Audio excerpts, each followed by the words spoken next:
भाद्र मास के शुक्ल पक्ष की अष्टमी को राधा अष्टमी यानी राधा रानी के प्राकट्य दिवस के रूप में मनाया जाता है। द्वापर युग में इस पावन तिथि पर देवी राधा का जन्म हुआ था। यह तिथि 3 सितंबर यानी आज है। पौराणिक कथाओं में बताया गया है कि राधा जी का जन्म माता के गर्भ से नहीं बल्कि वृषभानु जी की तपोभूमि से प्रकट हुई थी। ब्रह्मवैवर्त पुराण में राधा जी के जन्म की जो कथा बताई गई है वह इस प्रकार है। राधा श्री कृष्ण के साथ गोलोक में निवास करती थी। एक बार देवी राधा गोलोक में नहीं थी। उस समय श्री कृष्ण अपनी एक सखी विराजा के साथ गोलोक में विहार कर रहे थे। राधा जी यह सुनकर क्रोधित हो गई और तुरंत श्री कृष्ण के पास जा पहुंची और उन्हें भला बुरा कहने लगी। यह देखकर कान्हा के मित्र श्रीदामा को बुरा लगा और उन्होंने राधा को पृथ्वी पर जन्म लेने का शाप दे दिया। राधा को इस तरह क्रोधित देखकर विराजा वहां से नदी रूप में चली गई।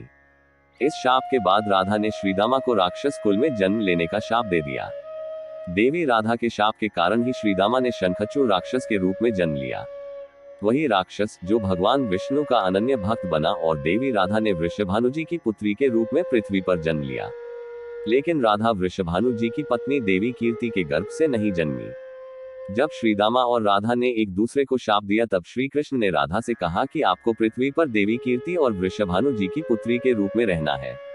वहां आपका विवाह रायण नामक एक वैश्य से होगा। रायण मेरा ही अंशावतार होगा और पृथ्वी पर भी आप मेरी प्रिया बनकर रहेंगी। उस रूप में हमें विछोह का दर्द सहना होगा। अब आप पृथ्वी पर जन्म लेने की तैयारी करें। सांसारिक दृष्टि में देवी कीर्ति गर्भवती हुई और उन्हें प्रसव भी हुआ। लेकिन देवी कीर्ति के गर्भ में योगमाया की प्रेरणा से वायु का प्रवेश हुआ और उन्होंने वायु को ही जन्म दिया। जब वो प्रसव पीड़ा से गुजर रही थी उसी समय वहां देवी राधा कन्या के रूप में प्रकट हो गई। कृष्ण प्रिया राधा रानी के प्राकट्य दिवस पर व्रत रखने से भगवान कृष्ण भी प्रसन्न होते हैं और मनोवांछित फल प्रदान करते हैं। राधा नाम संसार के सभी दुखों को हरने वाला है। मान्यता के अनुसार इस व्रत को करने से धन की कमी नहीं होती और घर में सुख समृद्धि बनी रहती है। ऐसे रखे व्रत और पूजा विधि।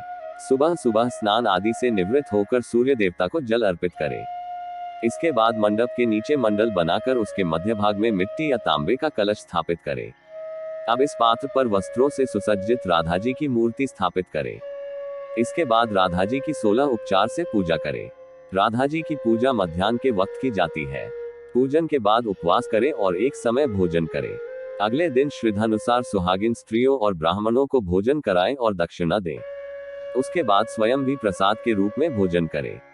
अगर कहानी अच्छी लगी हो तो लाइक और शेयर करें और ऐसी ही रोचक कहानियों का रसपान करने के लिए हरि कथामृत चैनल को सब्सक्राइब करना न भूलें और हमसे जुड़े रहें।